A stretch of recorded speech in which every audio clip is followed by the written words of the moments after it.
उत्तर प्रदेश पर इसलिए आ रही हूं, 80 लोकसभा सीट, और सब जानते हैं बड़ी पुरानी ये पारिपाटी है। उत्तर प्रदेश फतेह किया तो संसद तक पहुंच गए। अगर बीएसपी आ जाती है, लक्ष्य यही है, टारगेट ये है कि एससी एसटी और अल्पसंख्यकों को बंटने नहीं देना है। सारे छत्रप हैं, बंगाल से लेकर बिहार से लेकर महाराष्ट्र से लेकर उत्तर प्रदेश में भी अगर बीएसपी आ गई, 19% वोट शेयर था बहुजन समाज पार्टी का, तकरीबन इतना ही समाजवादी पार्टी का, और 6% कांग्रेस का जोड़ लीजिए। उत्तर प्रदेश में चुनौती बड़ी हो जाएगी। पिछली बार मात्र 3 पार्टीज लड़ी थी, 10 सीटें कम हो गई थी बीजेपी की। नहीं गरिमा जी, आप यदि धरातल की स्थिति पे बात करना चाहती हैं और उससे विश्लेषण करना चाहती हैं तो 2019 का चुनाव आपके सामने है। सपा और बसपा मिलकर चुनाव लड़े थे, क्या हुआ? 10 सीटें कम हो गई थी। परिणाम तो वही था। 72 से 62। 10 सीटें कम हुई, हम 65 पर आए, ठीक है, लेकिन हमारी जो है टोटल सीटें कितनी हो गई? 303। 282 से बढ़ के हम 303 सीट चले गए। तो आप जो ये यानी आप जो केमिस्ट्री बताना चाह रही हैं, ये सब मिलते जुलते रहते हैं, इससे कुछ फर्क नहीं पड़ता। इससे ना हमें उत्तर प्रदेश में कोई असर पड़ने वाला है और न जो है हमें किसी अन्य राज्य में पड़ने वाला है। अभी भी जो है बीएसपी लड़ी तो है हर जगह, क्या हुआ है? तो मैं ये कहना चाहता हूं कि इस तरह से जो आप जो सोच रहे हो ना कि नेता मिल जाते हैं तो वोट मिल जाते हैं, वोट नहीं मिला करते हैं।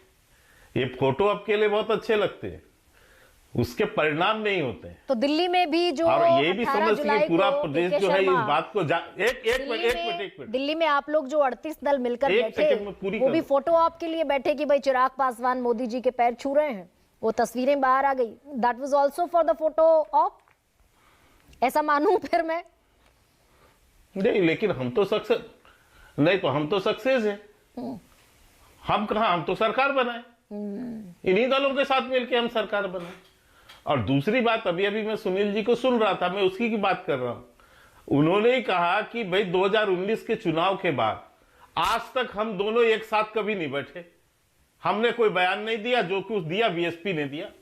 तो ये उत्तर प्रदेश की जनता को आप नासमझ समझ रही हैं कि 2019 के बाद 2024 तक आपस में बात तक नहीं करेंगे, आपस में मिलकर कोई कार्यक्रम भी नहीं करेंगे, चुनाव के समय साथ मिल जाएंगे तो वोट ट्रांसफर हो जाएंगे।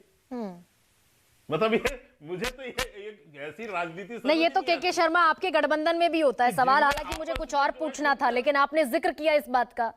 आपके गठबंधन में भी है, चिराग पासवान 22 में बाहर चले जाते हैं, बंगला खाली करा लिया जाता है, फिर वापस आ जाते हैं।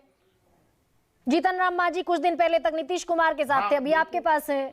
उपेंद्र कुशवाहा नीतीश कुमार के साथ थे, अभी आपके साथ हैं। तो ये चलता रहता है क्या गठबंधन की राजनीति में? यही चलता है और यही सत्य है।